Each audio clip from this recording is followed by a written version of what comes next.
The Narcissist Switch. Hello, I'm H.G. Tudor. There are many things which are considered fast. Fighter jets are fast. Formula One cars are fast. The ability of your friend to disappear when it's his or her round, it's fast.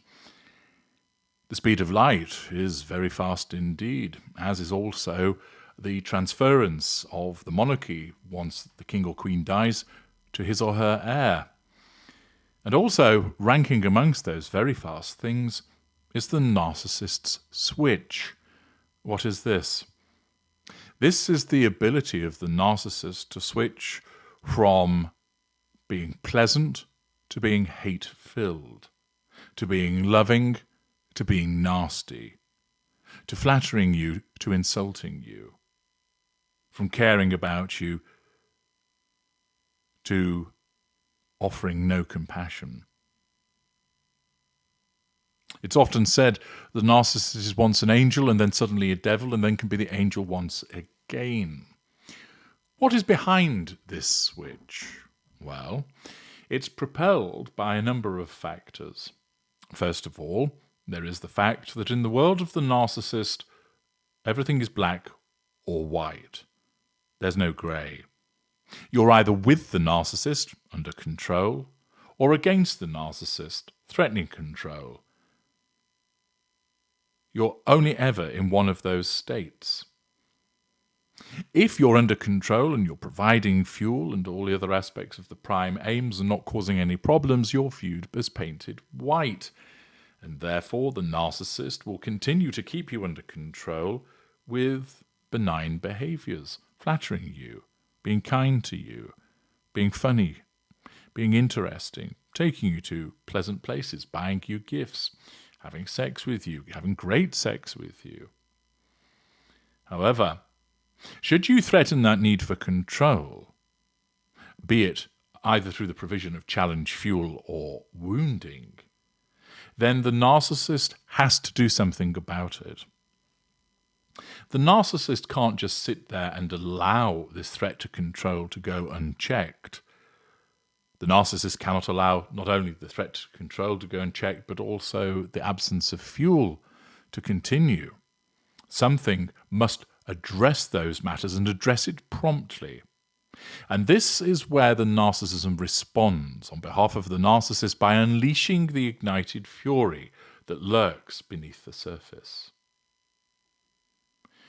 This is where the ignited fury, be it heated or cold, suddenly is unleashed to motivate the narcissist by causing them to think about you in a particular way, to feel about you in a particular way, hatred, envy, contempt, dismissiveness, whatever it might be, so that it then causes them to do something, to insult you, to physically attack you, to prevent you from leaving the room, from giving you an icy glare, whatever it might be, because that switch has to happen promptly to ensure that the threat to control that you have exhibited is addressed without delay. There can be no hesitation, there can be no dilatory response. The narcissist must respond promptly and almost instantaneously. The move from white to black to get you under control. And then, once you are, the narcissist reverts back to having you painted white, and the storm disappears as quickly as it arrived. This is invariably perplexing for people, because they often don't understand where it's come from. They don't think to themselves, I'm dealing with a narcissist, this is why it has happened. They're left thinking, why did he suddenly erupt like that? It's such a disproportionate response. It's ridiculous. It doesn't make sense. All I asked him was, what did he want for dinner? And he erupted, threw his drink against the wall, smashed the glass and stormed out. Why did he react like that? The reason is that your inquiry threatened his control in some way, and that was the result. Now, not all narcissists will necessarily result in a response where they destroy property or beat you up, but you will still get that sudden switch from a loving and kind individual to the beast appearing in front of you in some shape or form. And it's all as a consequence of you having threatened control. Invariably, you have not done so knowingly. You have cause this to occur without realizing what you're doing. And you shift from black to white with the consequential ignition of fury and the results that flow from that. So because it is such a visceral, vitriolic and stark response of the narcissist, it also stands out. You go from the height to the depth in the blink of an eye. Because you are being idolized and then suddenly devalued, the gulf between the two stands out all the more. And thus, you see this switch, this sudden change in personality. Very, very stark indeed. That is what the narcissist switch is and what propels us in the purpose that it serves.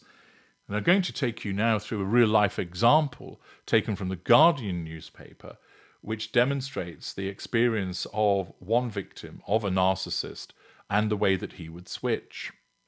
Michelle, not her real name, is a victim of coercive control. She is recovering after 7 years of hell with an abusive partner. The evidence demonstrates clearly that he's a narcissist. Robert Rawson, aged 62, appeared at Liverpool Crown Court recently to plead guilty to charges of controlling and coercive behaviour and perverting the course of justice.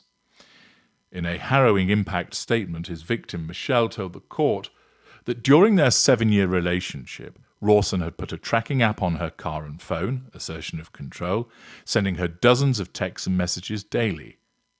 Hoovering, assertion of control. Rawson, who previously worked in police support, including as a senior crime scene investigator for West Yorkshire Police, would regularly humiliate Michelle, humiliation, form of manipulation, by arresting her outside supermarkets in uniform, twisting her arm behind her back. He would also pull down her underwear and undo her bra in public.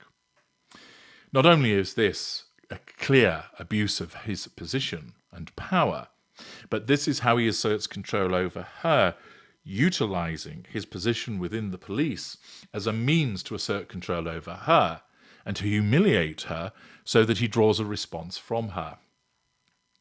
Rawson made me feel like a slave, she told the court. I've lost my ability to make decisions and I don't trust anyone. Rawson had originally pleaded not guilty to both charges, denial, the first line of the twin lines of the narcissistic defence, and also pleaded not guilty to another charge of rape. On a plea bargain, the latter charge of rape was dropped. He was sentenced to 30 months in custody for coercive control and 8 months to run concurrently for perverting the course of justice. He had bombarded Michelle with messages while on bail, demanding that she retract her statement. Malign hoovering, because the presence of the case against him threatened his need for control. It was repeatedly coming up on his radar, meaning that she was repeatedly coming up on his radar. His narcissism needed him to assert control over her, with the consequential impact of him hoovering her in order to assert control by trying to compel her to retract her statement and make the legal proceedings go away, thus nullifying that as a threat to control. Michelle began her relationship with Rawson in 2017 when she had been divorced for 10 years. I was happily leading a good life with my 2 daughters, she explained. She eloquently detailed to the journalist his micromanagement of her everyday life, assertion of control through micromanagement. Without her consent, and to her horror, Rawson confessed that he had sent intimate photographs of her to a swingers website in which she was identifiable. Unknown to Michelle, he had then arranged an encounter with a stranger while they were on holiday, during which he said that he abused her on a beach while the stranger masturbated on her. I froze.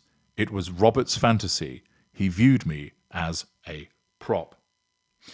See Sex and the Narcissist, my book about the topic in relation to the way that the narcissist treats the individual as a prop. If she challenged him on this or any of his constantly changing rules, shifting sands, he would punish her. Malign response to the threat to control. He says he urinated on her in the bath, left excrement smeared on sheets and in the bathroom, and he would urinate into a saucepan and leave it on top of the cooker. When I cleared up, I had to do it very quietly, otherwise he would say I was degrading him.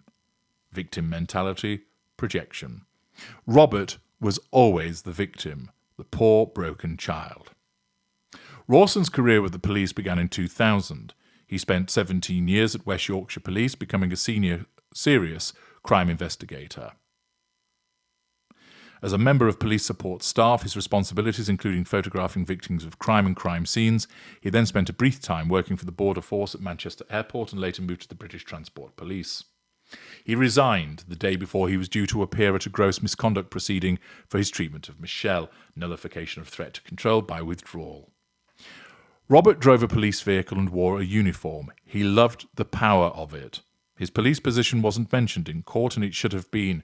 It was a betrayal of trust. Rawson boasted to Michelle that he'd been married 4 times, extensive repeated relationships with intimate partners, had 2 common law partners, and that he had been involved in at least 14 affairs during his marriages, infidelity, lack of emotional empathy.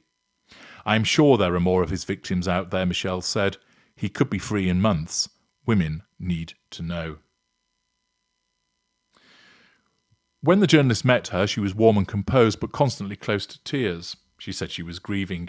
"My daughters tell me it's called a trauma bond. When he was nice, he could be adorable." Of course, the flattery and the kindness that the narcissist manifests. However, his ability to switch from a loving partner to a monster kept me in a permanent state of stress. She questions how she, an independent, capable woman, surrendered so much of herself for years. "He never told me, 'Don't go and see your family.' He didn't have to. It just resulted in too much trouble if I did." Conditioning. "On occasions, I was suicidal because I thought it was me. I would ask myself, what can I change? How can I be a better person?" The common mentality of the victim, driven by the manipulations of the narcissist and emotional thinking, and a lack of understanding of what the individual has been ensnared by, which causes the victim to believe that they are at fault. A report recently revealed that domestic abuse, which is about coercive control, has led to an increasing number of women taking their own lives. Ryan Wellings, who I've explained about previously, was jailed for 6.5 years for the assault and coercive control of Kina Dawes, who had taken her own life.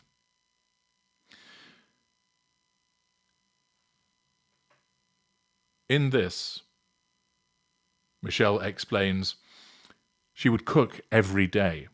Robert was always critical. He'd sit on the sofa, hand me the empty plate and say 6 out of 10. Belittlement.